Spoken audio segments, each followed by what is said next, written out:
Hello dear friend, welcome to my channel. I'm freelancer Faruk web design HTML টিউটোরিয়ালে আপনাদের সবাইকে স্বাগতম। গত টিউটোরিয়ালে আমরা দেখেছি কিভাবে প্যারাগ্রাফ লিখতে হয় এবং সেই প্যারাগ্রাফের টেক্সট কিভাবে ফরম্যাটিং করতে হয়। তো আজকে আমরা দেখব কিভাবে একটি লেখাকে একটা স্ট্রিংকে অথবা একটি ওয়ার্ডকে আমরা কোটেশনের মধ্যে লিখতে পারি। সো কতদিন এগুলো আমি ডিলিট করে দিচ্ছি। আমরা কোনো লেখাকে কোটেশনের মধ্যে রাখার জন্য আমরা কিউ নামক একটা ট্যাগ আছে, আমরা সেটা লিখে ফেলি।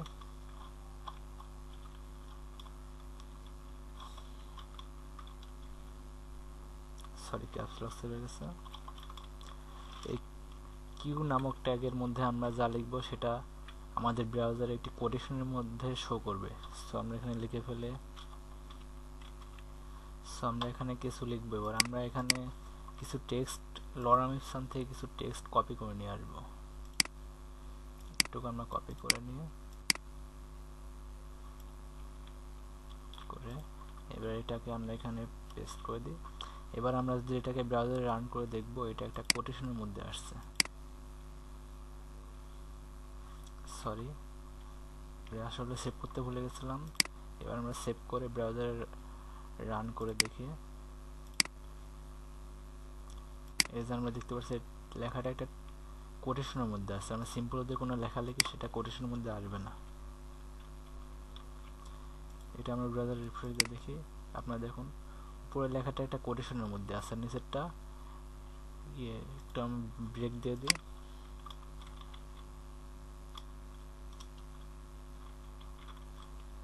এবার আপনারা বুঝতে পারবেন বিষয়টা।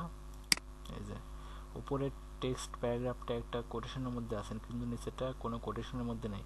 সো আমরা কোটেশন কিভাবে দিতে হয় সেটা শিখলাম। কোটেশন দেওয়ার জন্য আমরা কিউ ট্যাগটি ইউজ করব।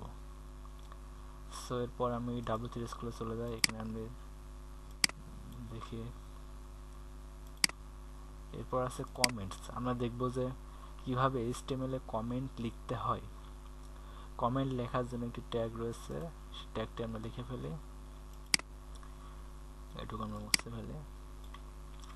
কমেন্ট আমরা এই জন্য করি যে যাতে পরবর্তীতে আমরা সেই কোডটি দেখে বুঝতে পারি যে এই কোডটা আমরা কোন কাজের জন্য ইউজ করেছি। সো আমরা এটা কমেন্ট করার জন্য এখানে এরকম একটা ট্যাগ আছে।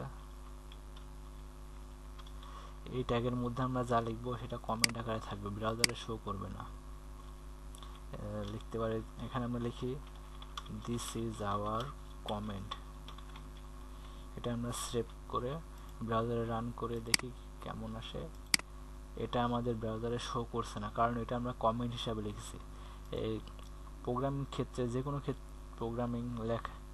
প্রোগ্রাম করার ক্ষেত্রে কমেন্ট অনেক খুব গুরুত্বপূর্ণ একটা জিনিস, কারণ কমেন্টের মাধ্যমে আমরা পরবর্তীতে জানতে পারি, আমরা অন্য কেউ সহজে কোড দেখে বুঝতে পারি যে এই কোডটা এই কাজের জন্য ইউজ করা হয়েছে। সো আমরা যে কোনো কিছু স্ট্যান্ডার্ড মেনটেন করার জন্য, কোড লেখার জন্য আমরা কমেন্টটা অনেক ইউজ করব। কমেন্ট ইউজ করার অভ্যাস করে তোলা অনেক ভালো। সো আমরা দেখলাম যে কমেন্ট করার জন্য কোন ট্যাগ ইউজ করতে হয়। আমি আরেকবার দেখাচ্ছি। কমেন্ট ইউজ করার জন্য আমাদেরকে এই ট্যাগটি ইউজ করতে হয়। এর মধ্যে আমরা যা লিখব সেটা কমেন্ট আকারে থাকবে। সেভ।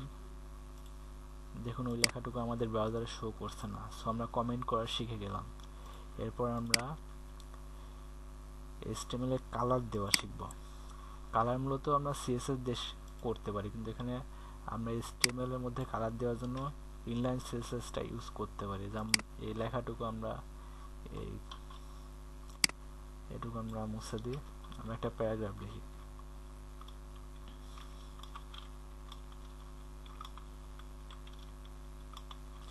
এর মধ্যে আমরা সেই লেখাটুকু পেস্ট করে দিই। এটা সিম্পলে এভাবে আসছে। দুটো আমরা চাই যে লেখাগুলো একটু কালার হয়ে যাক। আমরা স্টাইল নামক একটা ট্যাগ আছে, এটা CSS ইনলাইন CSS লেখার জন্য ইউজ করা। স্টাইল ট্যাগ, স্টাইল নামক একটা স্টাইল অ্যাট্রিবিউট। এই অ্যাট্রিবিউট লিখতে কী হবে সেটা তো আমরা জানেন। এর ভিতরে আমরা স্টাইলের ভ্যালু, অ্যাট্রিবিউটের ভ্যালু দেব। যেমন কালার, কালার মনে সাপোজ আমরা এখানে রেড কালারটা ইউজ করতে পারি। রেড এবার যদি আমরা ব্রাউজারে এসে রান করি, আমরা দেখতে পাচ্ছি যে আমাদের লেখা রেড কালার হয়ে গেছে। এভাবে আমরা বিভিন্ন কালার দিতে পারি। অরেঞ্জ কালারটা দিয়ে দেখি,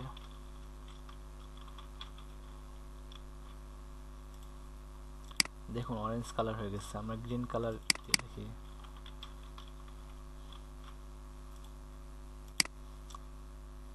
আপনারা বুঝতে পারলেন যে আমরা কিভাবে HTML এর লেখাকে অ্যাট্রিবিউটের মাধ্যমে কালার দিতে পারি। এবার আমরা চাইলে ব্যাকগ্রাউন্ডেও কোনো কালার ইউজ করতে পারি, সেজন্য আমরা এখানে ব্যাকগ্রাউন্ড কালার নামক অ্যাট্রিবিউট ইউজ করব। ব্যাকগ্রাউন্ড,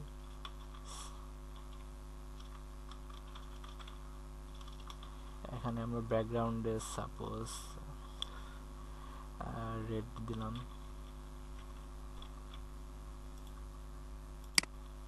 এই যে আমাদের ব্যাকগ্রাউন্ডে রেড কালার হয়ে গেছে। আমরা চাইলে ব্যাকগ্রাউন্ড কালার এবং কালার একসাথে দিতে পারি। আমরা ব্যাকগ্রাউন্ড কালারটা এখানে ব্ল্যাক দিলাম, আর আমরা কালারটা দিলাম। আমরা যখন স্টাইল ট্যাগের মধ্যে দুইটা ভ্যালু দেব, তখন সেমিকোলন দিয়ে সেটা সেপারেট করে দেব। আমরা এর কালার দিলাম হোয়াইট। এবার এটা আমরা সেভ করে ব্রাউজারে রান করি। দেখুন আমাদের ব্যাকগ্রাউন্ডের কালার ব্ল্যাক এবং টেক্সটের কালার হোয়াইট হয়ে গেছে। সো আমরা দেখলাম যে কিভাবে আমরা HTML এর লেখাকে এবং ব্যাকগ্রাউন্ডে কোনো কালার ইউজ করতে পারি। সো আশা করি আপনাদের আর কোনো প্রবলেম হবে না। সো এরপর আমি পরবর্তী টপিকসে চলে যাচ্ছি। এরপর সিএসএসটা আমরা মূলত এখানে শিখব না, আমরা মূলত এটা সিএসএস এর টিউটোরিয়ালে শিখব। সেই টপিকসটা আমি আপাতত বাদ দিচ্ছে। আমরা লিঙ্কসে চলে যাই। লিঙ্কস, এটুকু আমরা এখন মুছে ফেল। লিঙ্ক করার জন্য আমাদের HTML একটা ট্যাগ আছে, যেটা হচ্ছে অ্যাঙ্কর ট্যাগ। অ্যাঙ্কর ট্যাগকে এর দ্বারা প্রকাশ করা হয়। আর অ্যাঙ্কর ট্যাগের একটা আমাদের অ্যাঙ্কর ট্যাগে লিঙ্ক দেওয়ার জন্য আমরা একটি অ্যাট্রিবিউট ইউজ করি SREF, যার ফুল মিনিং হলো হাইপার রেফারেন্স। এর মধ্যে আমরা যেটা লিঙ্ক করতে চাইছি সেটা দিতে হবে। ধরুন আমরা এখানে গুগলের লিঙ্ক দেব। আমরা লিখে ফেলি https://www.google.com। এখন এটা আমরা লিঙ্ক লিখলাম, কিন্তু ব্রাউজারে আমাদের কিছুই শো করবে না, কারণ আমরা এর কোনো ভ্যালু দিই নাই। এখন আমরা যেখানে লিখে ফেলি গুগল,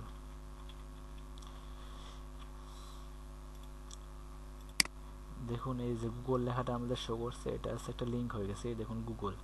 এখন আমরা যেটা ক্লিক করি সরাসরি গুগলে চলে যাবে। এই দেখুন গুগলে চলে গেছে।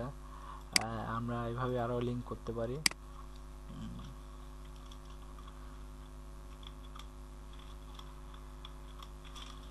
এখানে আমরা ফেসবুকের লিঙ্কটা করে দিই।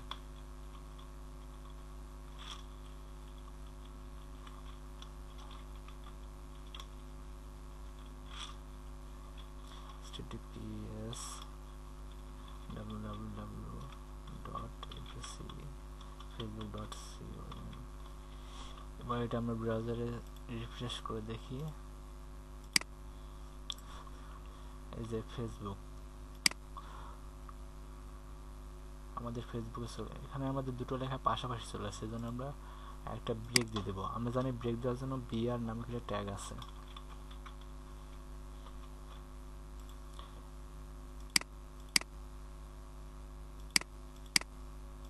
এই যে নিচে চলে আসছে, আমরা এখানে ক্লিক করি।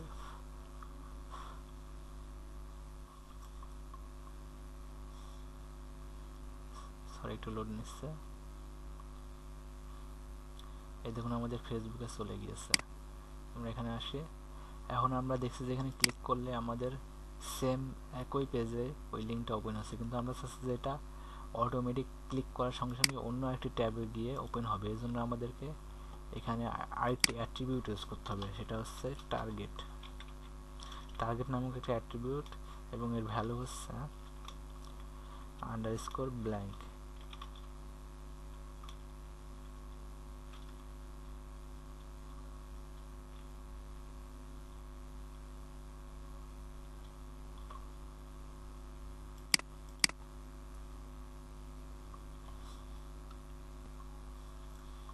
বা এটা যদি আমরা সেভ করে ব্রাউজারে রান করি, এখন আমি যেটা এখানে ক্লিক করে এটা নতুন একটা ট্যাবে গিয়ে, এই দেখুন আপনারা নতুন একটি ট্যাবে গিয়ে ওপেন হয়েছে। সো আমরা এখানে দেখলাম যে কিভাবে লিঙ্ক ইউজ করতে হয় এবং কিভাবে আমরা একটি লিঙ্ক অন্য একটি ট্যাবে ওপেন করতে পারি। সো আমরা লিঙ্ক করার জন্য এখানে অ্যাঙ্কর ট্যাগটি ইউজ করছি। আশা করি আপনাদের লিঙ্ক নিয়ে কোনো সমস্যা হবে না। আর যদি কোনো সমস্যা হয়ে থাকে আপনারা কমেন্টে জানাতে পারেন। সো আজকের ভিডিওটা আমি এই পর্যন্তই রাখছি। সবাই ভালো থাকবেন আশা করি। পরবর্তী টিউটোরিয়ালের জন্য সবাইকে স্বাগত জানিয়ে আমি আজকের টিউটোরিয়াল এখানে শেষ করছি। আসসালামু আলাইকুম।